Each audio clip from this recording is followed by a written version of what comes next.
Hello, all, and welcome back to my channel. This is the Dr. Shabai Show, and today we're going to go ahead and talk about the next four of the 8 lies that feminism has told modern women, and many of them still believe.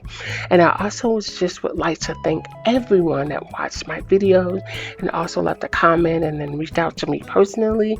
I truly, truly, truly appreciate you, and thank you so much for your support. And please like this video, subscribe to my channel, and let's get started.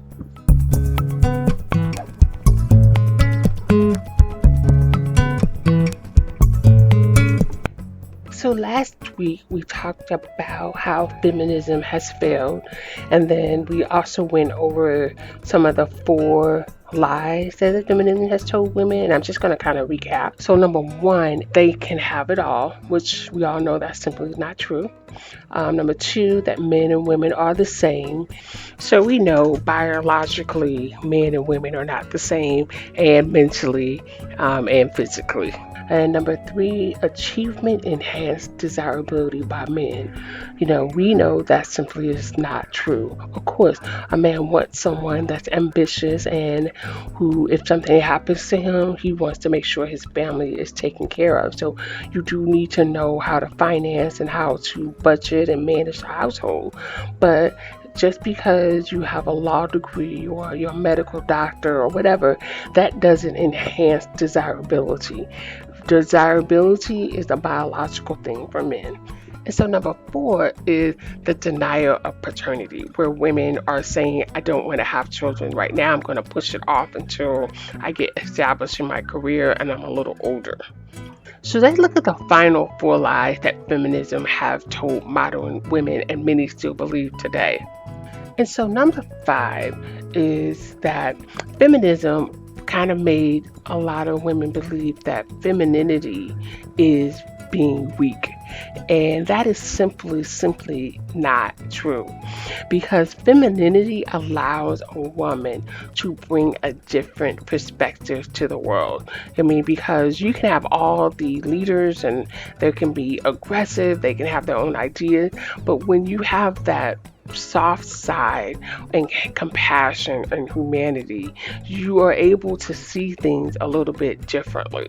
And so as a woman, you should take that with pride, and it is not weakness. It means that you are open to other ideas and other concepts, and you're just trying to help other people to see that. And then a lot of women think that femininity should only be in their romantic relationships, and that simply is not true. Femininity should carry over into your romantic relationship as well as the real world and in the workplace. And so later on, I definitely would love to do a video about femininity in the workplace, because it's so important, and a lot of women get this a little bit confused. So femininity definitely has nothing to do with being weak. And so lie number 6, men and women are the same sexually. When the second wave of the feminist movement came to America, the sexual revolution came with it. And the sexual revolution told women that you are the same as a man. You are equal to a man. If you want to have multiple sexual partners, you can do that, and there's no long-term effect on you. You decide, your body, your choice. You can do whatever you want to, the same as a man. And so we all simply know this is not true. So women and men experience sexual experiences differently. So for a man, he typically can detach himself from sex. It's just a feeling. For a woman, in most cases, it's an emotional connection.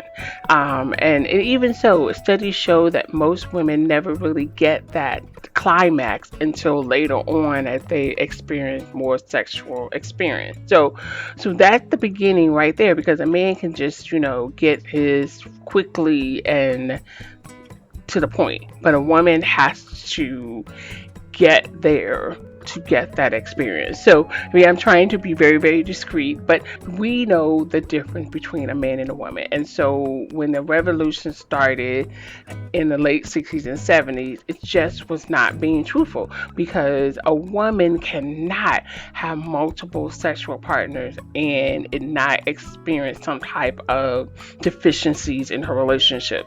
And studies have been proven that a woman who have many multiple sexual partners, number one, have a very, very, very hard time staying in a committed monogamous relationship, because they're used to hopping from person to person. And the other part is that the more experience a woman had, the harder it is for her to pair bond. And it's just a fact. That's why the feminist movement and the sexual revolution was a complete and utter failure to everyone. Number seven is the lie that really, really you can see the effects of that as well in today's society. But the lie number seven was that women would enjoy the feminization of men. This is so important to understand. A lot of men grew up think I'm going to be this wonderful man who is going to take on some of these feminine traits, meaning that they're going to be very, very sensitive and emotional. They're going to be whatever it is that the woman needs them to be. They're not going to have this alpha energy. You know, it's like the woman is going to be the leader and I will follow whatever it is that she wants, I'm going to do. If she wants me to stay at home, I'll do that. But whatever the woman wants is what I'm going to do. And so we know right now that a lot of women in their, especially modern women in their 20s and 30s, love a bad boy. They don't like the nice guy. And they will like the nice guy when it's after the alpha men and the players have run through them. And that's the problem. So they decide after their youth, after, they've had their fun, now they're going to settle down with a nice guy. And they will get married to this nice guy. However, at some point in the relationship or marriage, they become very, very unhappy and very, very bored, because there's no excitement that the nice guy will give you. And I don't even want to use the word nice guy. I would say that because you can be a nice guy and be an alpha male, but they want the masculine man. They want that man who is going to go out there and hunt, who's going to come home and make sure that they are well protected. That is the biggest lie that feminism told modern women. And it lied to men too. They told men that if you do this, women will love you and appreciate you. And that's not what's going on. Women are leaving the nice guy. They are leaving a home of where someone loves them, and they may not be the alpha masculine male, but they're leaving. And so 70% of divorces are filed by women. And women cheat more than men after a certain age. It's more women that's cheating than men. So that's why number seven is so important, because you're seeing it right now. And there was a study done, I think it was CNN, where it said that women only want the top 10% of men. Everybody else they don't want. So they're like your second choice. And that is unbelievable to me. But that's where this feminization comes in, of men. That is why we're seeing the effects that a lot of men have joined the red pill community or the blue pill, or they're just walking away from women completely.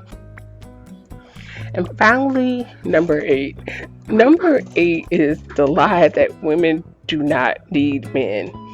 I don't know how anyone can say this with a straight face, because men are more than just for procreation. Because if you think about it, the car that you drive, the food that you eat, the place that you live was typically 99% of the time was built by a man. When they say that women don't need men, that is just a lie and a flat out lie.